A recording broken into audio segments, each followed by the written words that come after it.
Hello, ladies and gentlemen. Welcome to Triple N Media. I am Dr. NIK NIKAM, and in this presentation, we are going to look at how to insert elegant table of contents into your next book, be it a novel, textbook, or whatever it might be. I'm writing a book on COVID-19, which will be approximately 320 pages. Right now, I got 120 pages ready to be formatted. So let's begin. Here I have the introductory part, which is going to be in Roman numerals, as you can see. And here's a little manual table of contents which I created, which I will be getting rid of.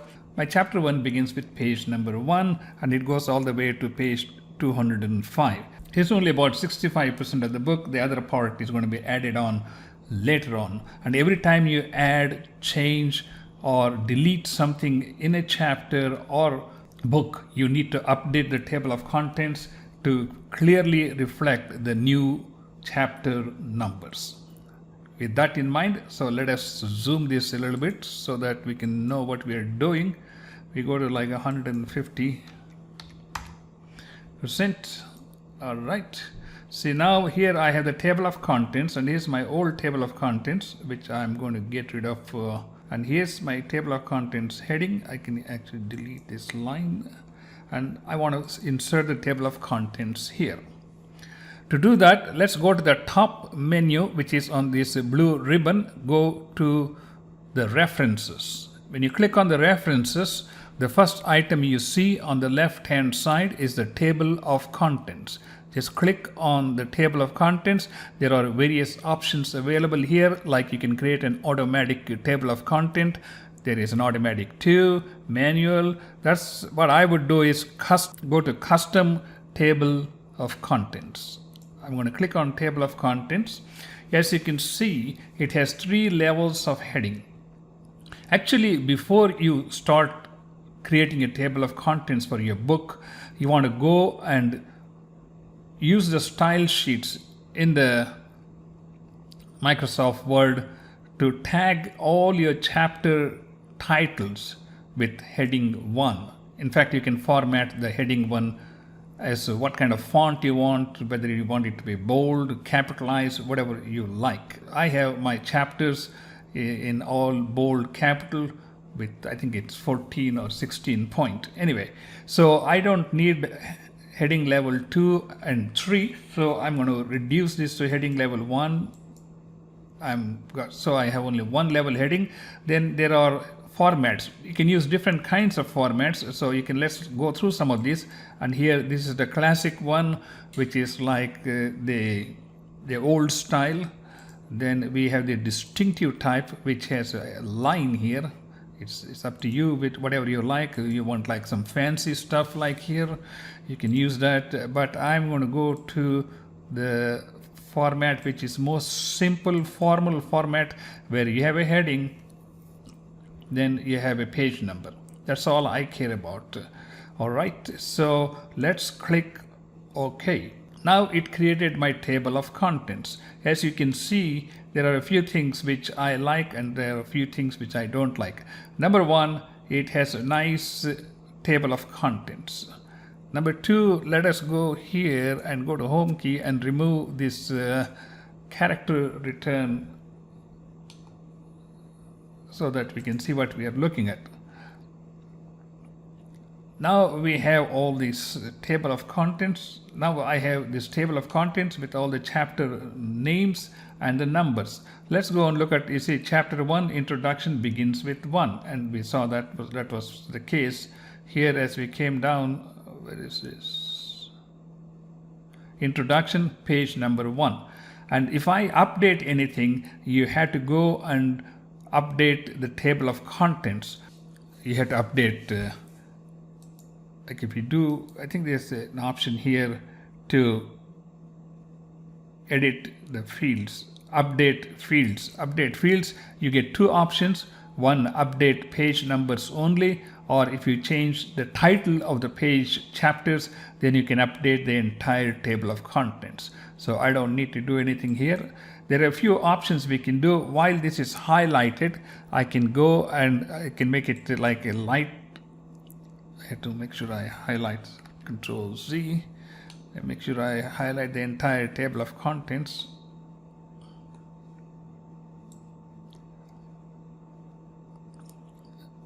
And then I can go and make it kind of light. So let's see how this one looks.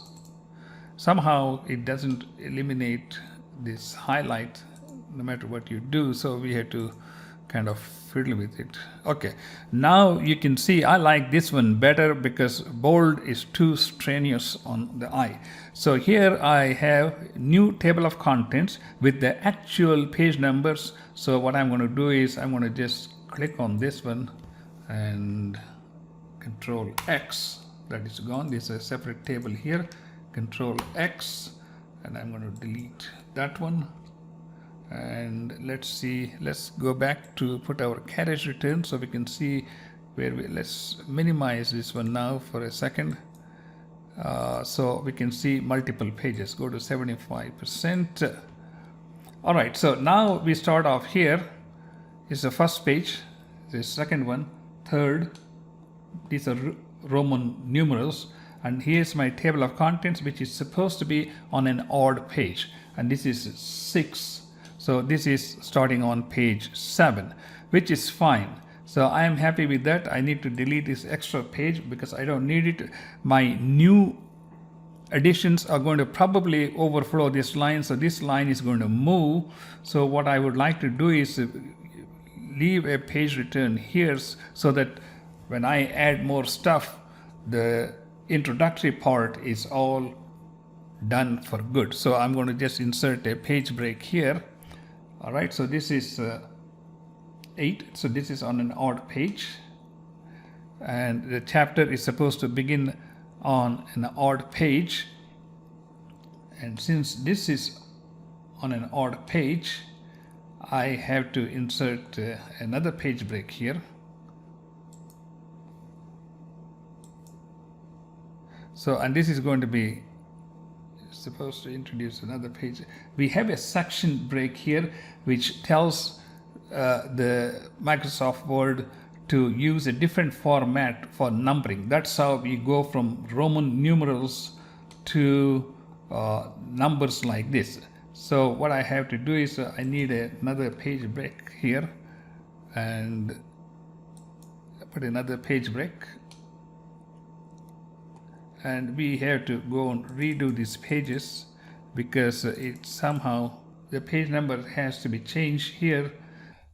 Okay, what I had to do was the section break was here. The section break was on the previous page. So if your page number doesn't begin with 1, what you need to do is make sure the section break ends on an even number. So this is like 10, I think. 9, 10. So this is 10. This is even number. So the chapter number begins with 1 now. So we are all up to date. Let's look at chapter 1. Let's go to chapter 2. See if the chapter 2 is, otherwise we have to update the number there too. Chapter 2. Where is chapter 2? Forker 8, 9. So as you can see, chapter 2 is 9. So we have the right chapter numbers and it's automatically updated. If it's not updated, we can go and update it. So now my book is actually perfectly formatted for good as far as I'm concerned. And when I add the remaining 100 pages, all I had to do is go and update the table of contents, and it will automatically do it because the introductory part, which is using the Roman numerals, is all fixed. So I'm not going to add any pages or delete any pages. So my chapters will always start on page number 1 and the rest of the chapters follow the sequence. Nobody's going to buy a book for the design of the table of contents, but they're going to buy you a book for the content, the value it provides them. So focus on the content more so than the table of contents. Okay, then you hit Control S to save what you have done, and There you go, gentlemen. Let's look at it a little more. Zoom this one like 150 size, and here's our table of contents. The old table of contents are gone now. And here is our new table of contents. As you can see, if you remove the carriage return, then you see just the final print, which will be nice and clean. That's all you care about. All right. Thank you so much, and please do subscribe to our YouTube channel, and we'll see you next time.